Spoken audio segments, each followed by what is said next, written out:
C'est l'heure du journal de l'économie sur Sika TV. Bonjour et bienvenue à vous qui nous rejoignez. Tout de suite, les titres. La liaison routière entre Yamoussoukro et Bouaké sera bientôt améliorée en Côte d'Ivoire. La BID a accordé un prêt pour le financement des travaux. La Bourse régionale des valeurs mobilières à la conquête des investisseurs internationaux. Elle est attendue à Londres le 28 avril prochain pour une rencontre de haut niveau. Enfin, en Inde, les fermiers s'opposent au projet de redynamisation économique du gouvernement de droite. La Côte d'Ivoire et la Banque islamique de développement ont signé un accord de prêt de 77,40 milliards de francs CFA pour le financement d'un tronçon de l'autoroute Yamoussoukro-Bouaké. Le projet permettra notamment d'améliorer la liaison routière existante entre ces deux villes et contribuera par la même occasion à la promotion de l'intégration régionale entre la Côte d'Ivoire et ses voisins enclavés. Ce nouvel accord de prêt élève les financements accordés par la BID au secteur public ivoirien à environ 381 milliards de francs CFA. Le 28 avril prochain, la Bourse régionale des valeurs mobilières BRVM sera sous les feux de la rampe en Angleterre où elle organise une rencontre de haut niveau à la Bourse de Londres. C'est ce que nous apprend Génial Afouda dans sa compilation de l'actualité économique que je vous invite à suivre ici. Pour la deuxième édition des BRVM Investment Days, la Bourse régionale des valeurs mobilières organise une rencontre de haut niveau à la Bourse de Londres, le London Stock Exchange. Cette rencontre qui se tiendra le 28 avril prochain permettra de présenter le marché financier de l'UEMOA aux investisseurs internationaux, notamment britanniques. Avec une capitalisation qui a doublé en 3 ans, soit d'environ 7 458 milliards de francs CFA et une progression constante des transactions, la BRVM devient une destination privilégiée pour de nombreux investisseurs internationaux qui souhaitent diversifier leur portefeuille d'actifs et ainsi contribuer au développement des économies africaines. Au Cameroun, les 3 candidats en lice pour la concession du terminal à conteneurs du port en eau profonde de Kribi au sud ont déposé leurs offres finales. Il s'agit des groupes Bolloré, CMA, CGM et CHEC, APMT et ICTSI. Avec une offre financière définitive d'environ 409 milliards de francs CFA, c'est le groupe conduit par Bolloré Africa Logistique qui serait largement en avance vis-à-vis de ses concurrents. Cette offre financière a donc progressé au terme du dialogue de préqualification puisqu'elle se situait au départ à environ 309 milliards de francs CFA. La banque française Société Générale va allouer 4 milliards d'euros de fonds propres supplémentaires pour accélérer le développement de ses activités africaines d'ici 2016. Ainsi, le groupe entend se focaliser sur le marché des entreprises qui pèse pour 55 à 90% de ses revenus. Précisons que la Société Générale est déjà présente dans 18 pays africains. En Afrique, elle table sur une croissance annuelle moyenne de 7% et une rentabilité des fonds propres supérieure à 15%. Le groupe a affiché l'an dernier un produit net bancaire de 1,1 milliard d'euros sur le continent, soit une hausse de 5% par rapport à 2013. Rendons-nous maintenant en Inde où le gouvernement de droite veut redynamiser l'économie en réformant l'acquisition foncière. Le projet se heurte cependant à l'opposition des fermiers qui sont inquiets de la perte de leurs terres. 1 an après avoir été des millions à porter la droite au pouvoir, les fermiers indiens sont dans la rue. La raison de leur colère, un projet de réforme visant à faciliter les réquisitions de terres au profit de l'industrie. Ce gouvernement ne représente ni les travailleurs, ni les fermiers, ni qui que ce soit. Il voyage juste à travers le monde pendant qu'ici les fermiers meurent. La loi, si elle est votée par le Parlement, permettra de se passer de l'accord des propriétaires dans l'achat de terrain pour certains projets de développement et d'infrastructures. Ce fermier a voté pour le Premier ministre Narendra Modi aux dernières élections. Aujourd'hui, ces terres sont menacées par un complexe industriel. Nous ne voulons pas donner nos terres et recevoir de l'argent. Nous voulons garder ces terres. C'est notre terre natale. Nous sommes nés ici et nous mourrons ici. Dans les campagnes indiennes, l'agriculture représente pour une majorité le seul moyen de subsistance. Sans terre, pas de travail pour de nombreuses familles. Ils ne sont pas éduqués. Ils n'ont pas les moyens de se reconvertir dans une autre activité. Il faut qu'ils gardent leurs terres. Et si vous les déplacez, alors il faut absolument leur fournir un autre terrain en compensation. De son côté, le gouvernement juge cette loi nécessaire pour accélérer le développement économique de l'Inde. Pour pouvoir dynamiser les secteurs manufacturiers et industriels, il faut trouver des terrains disponibles. Les industries ne peuvent pas venir de nulle part. Pour apaiser les tensions, les autorités affirment que les terres agricoles ne seront pas ciblées en premier et que des mesures de réhabilitation et de compensation sont prévues pour les fermiers. Mais pour le moment, le projet de loi ne précise pas leur importance. Il représente le point commun entre l'archipel pauvre des Comores et Chanel 5, le parfum le plus acheté au monde.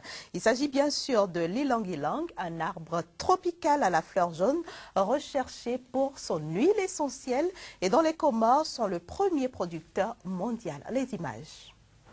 Une végétation dense, des petites fleurs jaunes à peine visibles entre les feuilles et surtout un parfum enivrant à faire tourner la tête.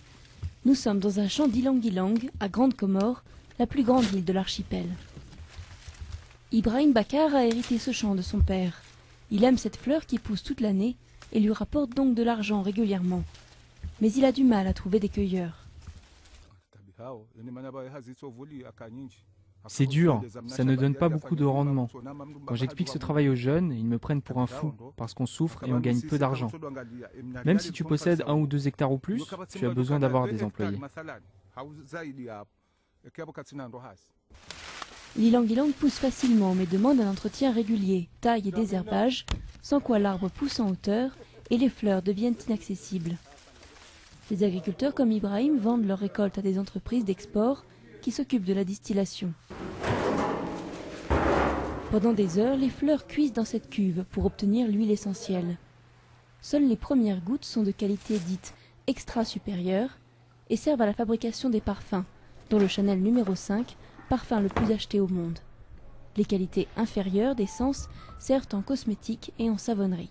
Ça se marie très bien avec le jasmin et c'est assez complémentaire. C'est utilisé beaucoup dans les parfums dits floraux, dans des bouquets, et c'est un produit de base du parfum. Et puis, moi j'en ai mis aussi pas mal dans Sublime de Patou, que j'ai créé en 1992 et qui existe encore. L'Union des Comores est le premier producteur mondial d'ylang-ylang, loin devant les autres îles de la région comme Madagascar. La Réunion voisine a, elle, dû renoncer, la main-d'œuvre était trop chère dans le département français. Ibrahim vend ses fleurs pour moins d'1 euro le kilo, un prix qui lui semble sous-évalué. Si tu fournis 200 kilos de fleurs, ça devrait te rapporter le prix d'un bœuf, 1500 €, et pas seulement 200 €. Je sais qu'il gagne beaucoup ensuite avec l'huile, mais je n'ai pas le choix. Je prends le peu qu'il me donne, on verra bien si ça change un jour. Ibrahim économise pour pouvoir investir et distiller lui-même. Il connaît les difficultés de la production, notamment la consommation importante d'eau et de bois que génère la distillation. Mais l'essence d'ylang-ylang a de beaux jours devant elle. Contrairement à d'autres huiles essentielles naturelles, menacées par les produits de synthèse, ses qualités olfactives sont difficiles à reproduire artificiellement. Mobilisation des ressources, la Banque d'investissement et de développement de la CEDEAO en quête d'un nouveau souffle. C'est les titres à la une du quotidien L'Économiste dont nous allons débattre juste après cette petite transition.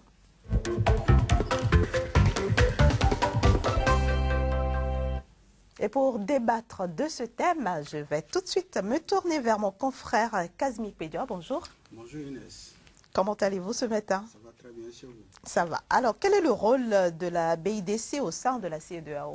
Il faut dire que la Banque d'investissement de développement de la CEDEAO, comme l'indique bien, le sigle est la banque communautaire propre aux 15 pays, aux 15 États de l'Afrique de l'Ouest. Et cette banque vise à forcément financer les projets d'investissement, de développement au niveau des 15 pays. Alors, il faut dire que cette banque dispose de 2 guichets, à savoir un guichet pour le secteur privé et un guichet pour le secteur public pour le financement de tous les projets des pays membres. Et quel est l'état de santé des finances de cette banque?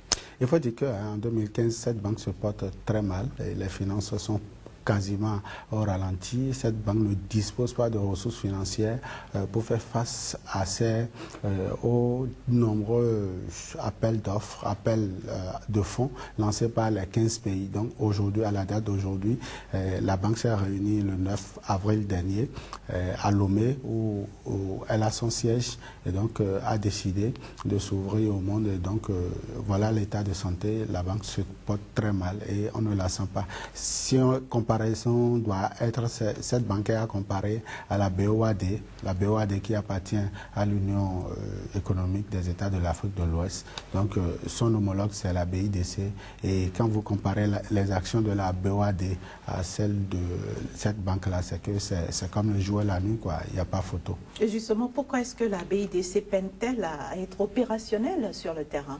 Oui, cette banque peine à être opérationnelle parce que les fondements de sa création lui plombent un peu la gestion. Et c'est actuellement, au cours de la session du 9 avril dernier, que les États membres ont donné quitus à cette banque pour qu'elle aille vers l'extérieur pour aller mobiliser les ressources financières nécessaires pour pouvoir faire face aux projets intégrateurs.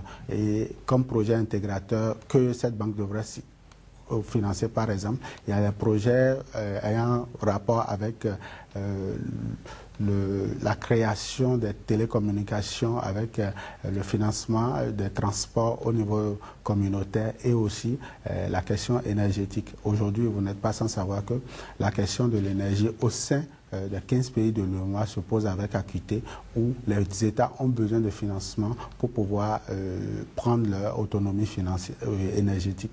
Mais cette banque, jusqu'à la date d'aujourd'hui, n'a encore mobilisé aucune ressource pour développer ces différents secteurs en panne de financement. Vous l'avez dit tantôt, la BIDC veut s'ouvrir à l'international.